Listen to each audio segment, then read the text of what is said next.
Selamat pagi, saudara-saudara sekalian di dalam Kristus. Pagi hari ini saya akan berbicara mengenai kesetiaan. Saudara-saudara sekalian, buah roh di dalam Galatia 5 ayat 22 sampai 23 itu berbicara mengenai kasih, sukacita, damai sejahtera, kesabaran, kemurahan, kebaikan, kesetiaan, kelemah lembutan, penguasaan diri.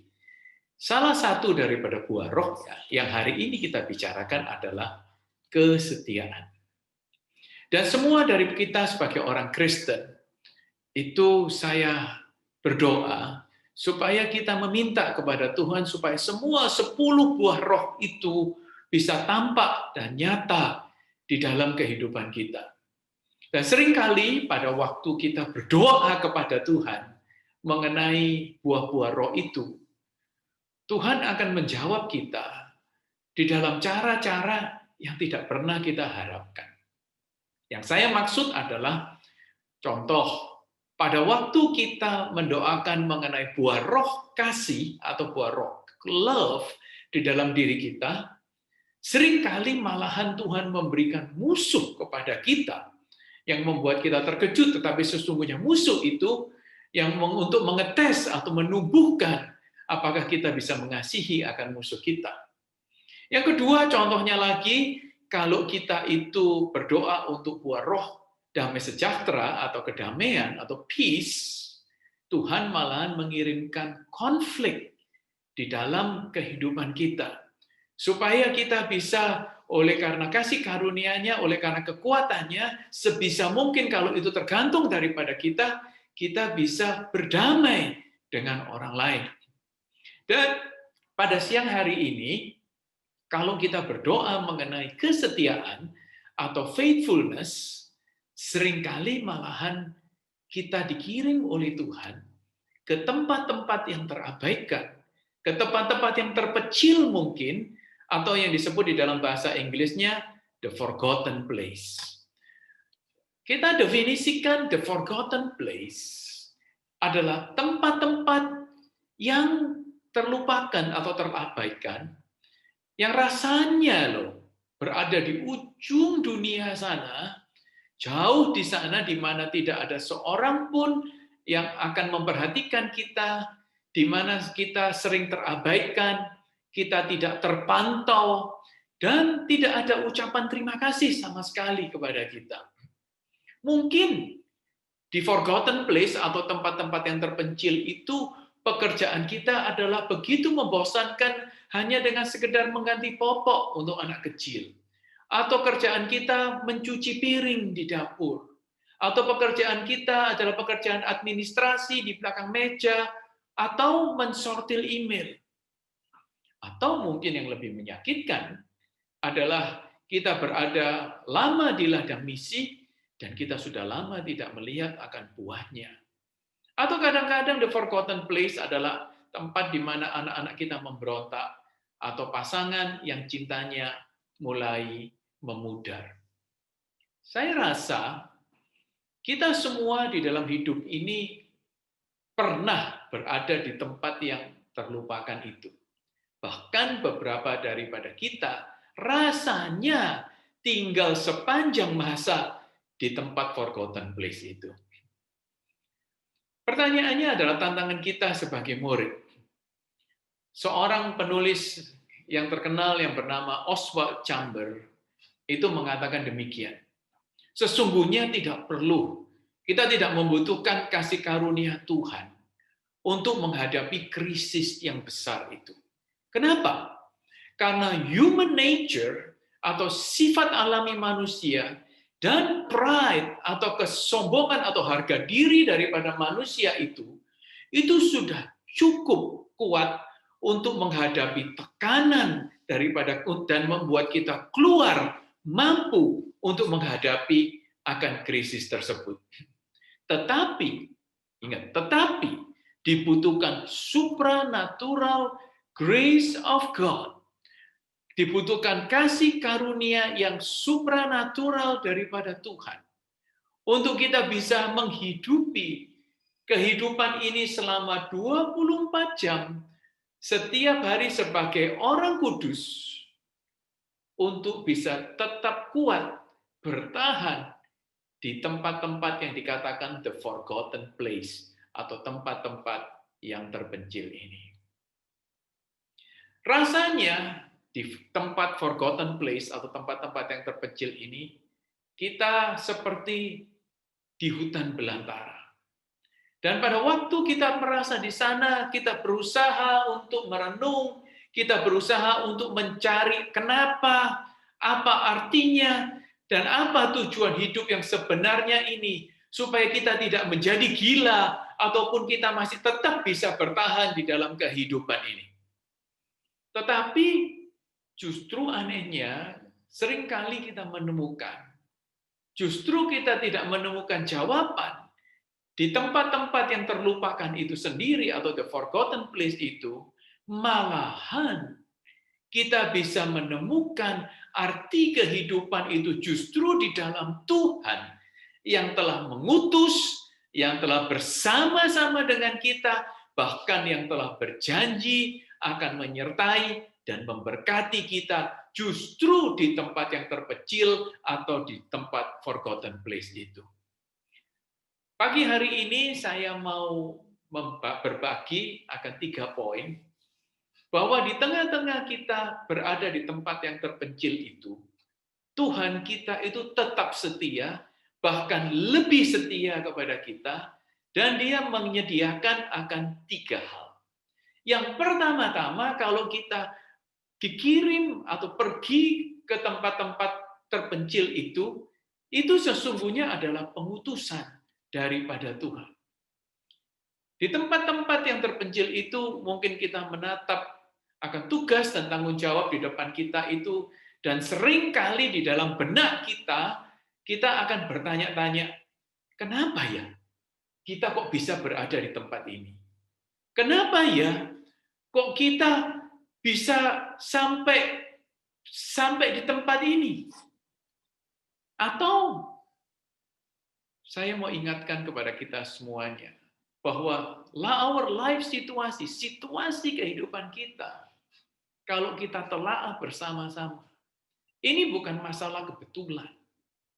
Ataupun juga kalau seringkali kita menyalahkan akan diri kita, ini juga bukanlah kesalahan yang telah kita perbuat di masa lalu. Ataupun juga apakah ini bukanlah sebuah rangkaian peristiwa yang mengarahkan kita kepada tempat yang terpencil itu.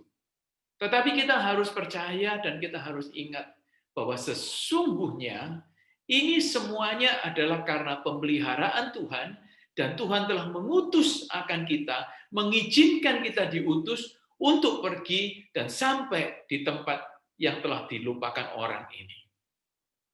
Tugas-tugas yang ada di depan kita, paling tidak untuk saat ini, kita harus bisa melihatnya bahwa ini adalah penugasan daripada Tuhan kepada kita, walaupun di tempat yang terpencil dan tidak enak ini.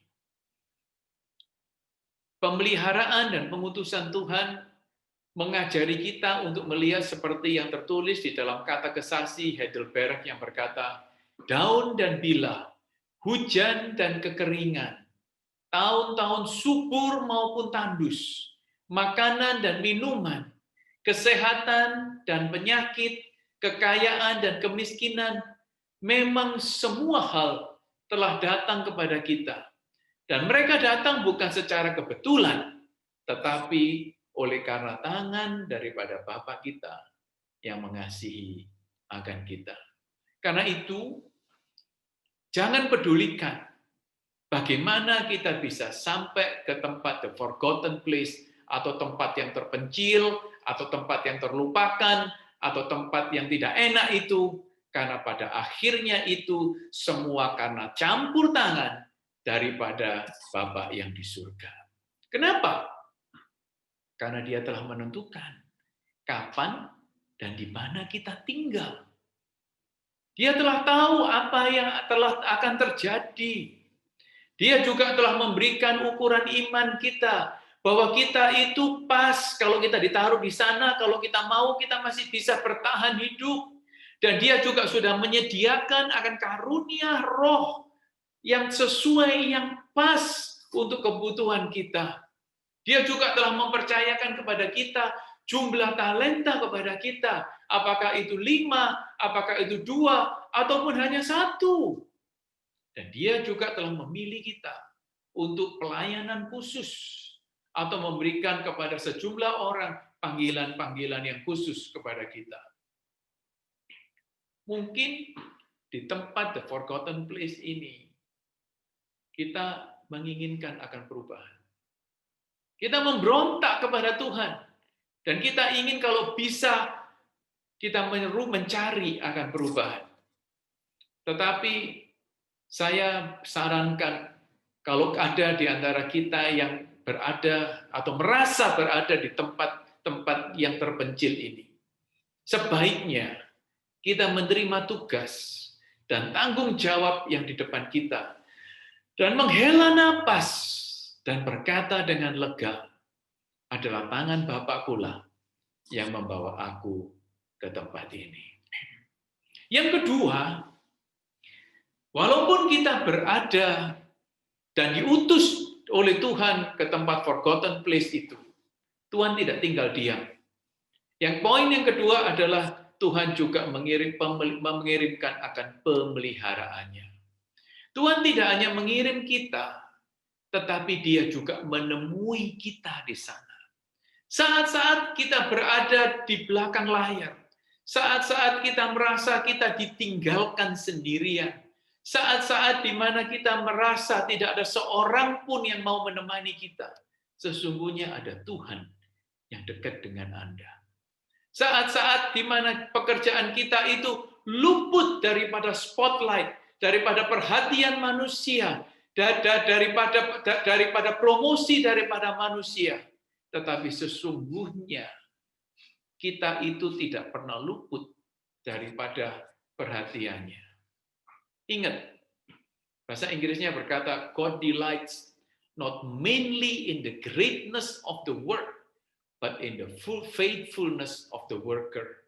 Saya terjemahkan, Tuhan bangga bukan cuma hanya kepada pekerjaan-pekerjaan yang megah, yang besar saja, tetapi yang lebih penting, Tuhan bangga kepada kesetiaan daripada pekerja-pekerja yang diutusnya.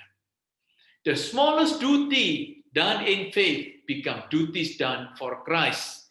Tugas yang paling membosankan, kalau itu dilakukan dengan iman, akan menjadi tugas yang mulia karena dilakukan di dalam Kristus. Saya mau mengingatkan akan quote atau kutipan daripada missionary Hudson Taylor, missionary yang berada di China. Dia berkata demikian, a little thing is a little thing, but faithfulness in little things is a great thing. Terjemahan bebasnya mungkin berkata demikian, hal-hal yang kecil memang adalah kecil, tetapi kesetiaan di dalam hal-hal yang kecil itu adalah hal yang besar di mata Tuhan.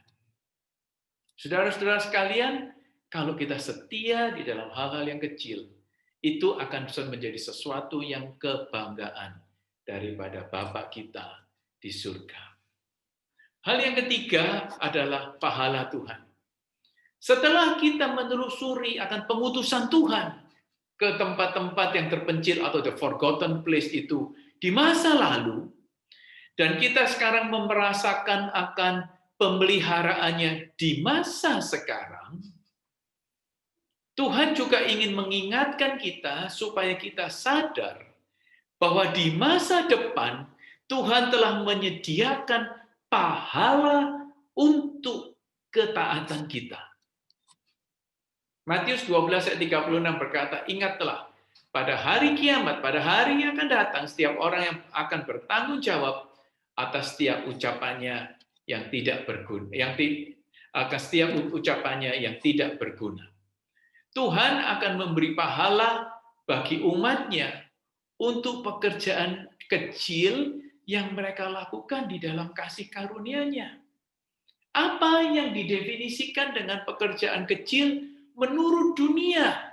Contoh, dia memberikan sedekah kepada orang yang sangat membutuhkannya atau kepada fakir miskin. Dia tidak berdoa di jalan-jalan untuk ditonton oleh manusia, tetapi dia berdoa di tempat-tempat yang tersembunyi yang hanya Tuhan saja yang tahu. Atau dia berpuasa bukan dengan supaya kelihatan mukanya muram dan dia mengusap-usapkan akan mukanya, mengusap-usap mukanya tidak, tetapi dia berpuasa secara diam-diam. Bahkan memberikan secangkir air pun kepada seorang yang paling kecil itu pun juga adalah sesuatu yang sangat dihargai oleh Tuhan. Di dalam kitab Efesus, Tuhan menjelaskan jenis kebaikan yang ada di dalam pikirannya.